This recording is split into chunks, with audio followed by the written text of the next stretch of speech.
came up to me during the break and said, how do you keep all this stuff in your head? It's easy for me. This is what I do for a living. You don't. Well, you do. I do, but... But most of you have regular jobs where you're trying to achieve business objectives for your organization.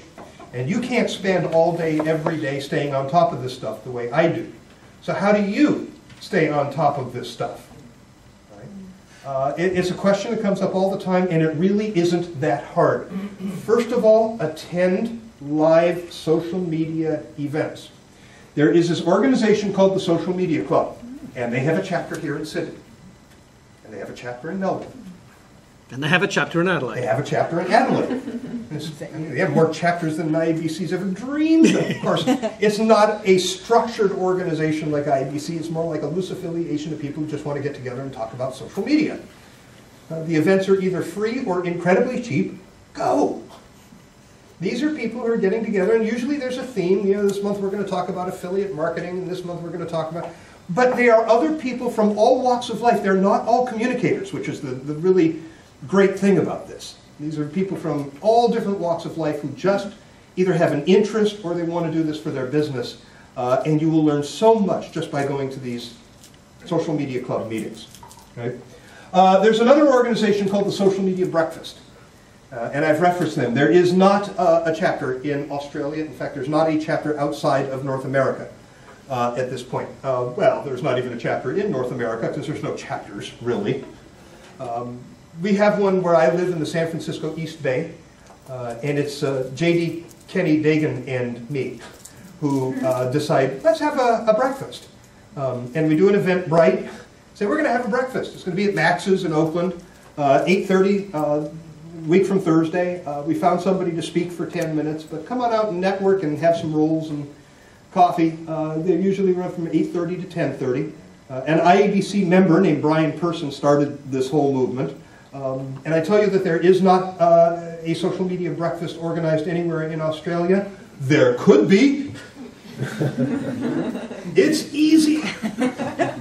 I don't have time. If somebody said, we want you to start an IABC chapter in the San Francisco East Bay, they'd have to pick me up off the floor from laughing so hard. That's a lot of work to charter a chapter, as it should be, based on the type of an association IABC is. Somebody says, start a social media breakfast. I said, what, you mean pick a date and tell people it's happening and then show up? I can do that.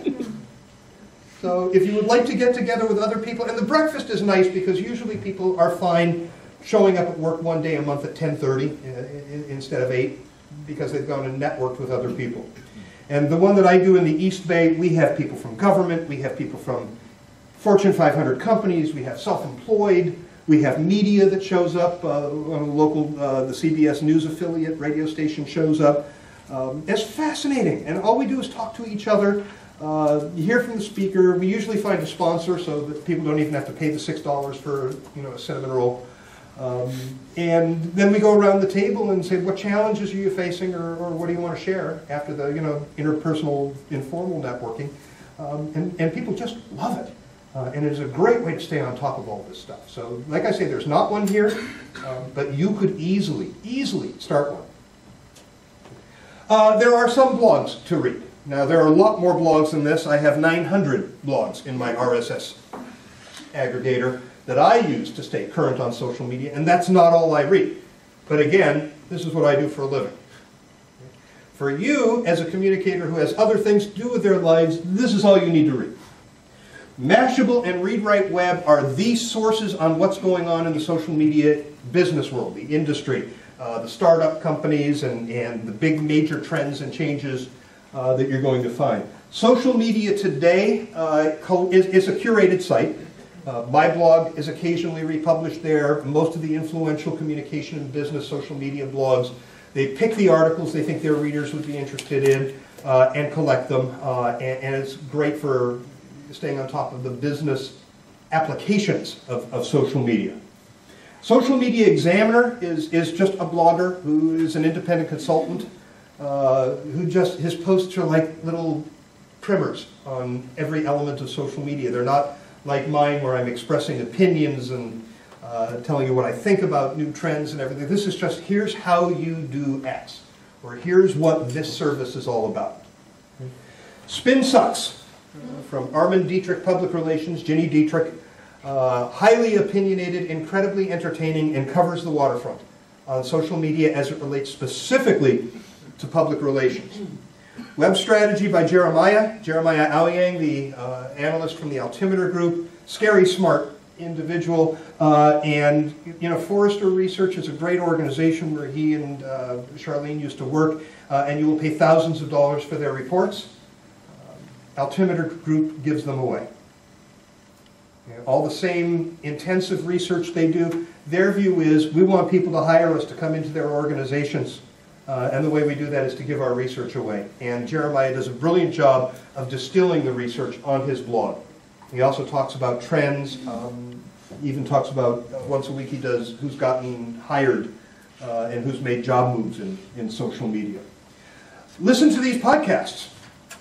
There's this one called For Immediate Release. It's kind of good.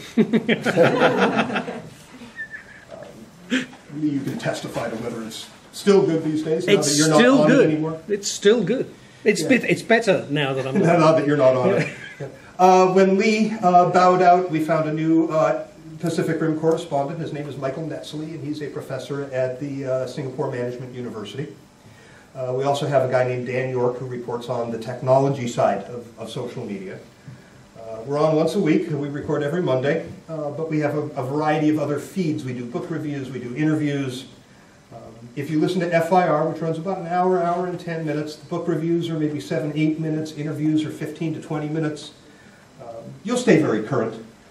Inside PR is from Joe Thornley. I mentioned Joe from Thornley Fallis Public Relations. Martin Waxman, who's also a Canadian Public Relations Agency owner, and Ginny Dietrich, the owner of the Spin Sucks blog, once a week, and they're only about 20 minutes, and they usually pick one topic related to PR and social media and cover it. Very engaging.